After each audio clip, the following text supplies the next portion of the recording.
never made it, but I know what it takes. I'm motivated by a mix of emotion. Got my statement, and I'm reading it slow so I can understand it fully. Appreciate my stand and go out of this world and right on time.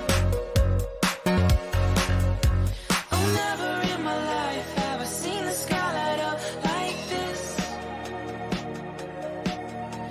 I'm far away from Earth and I wanna know if you exist.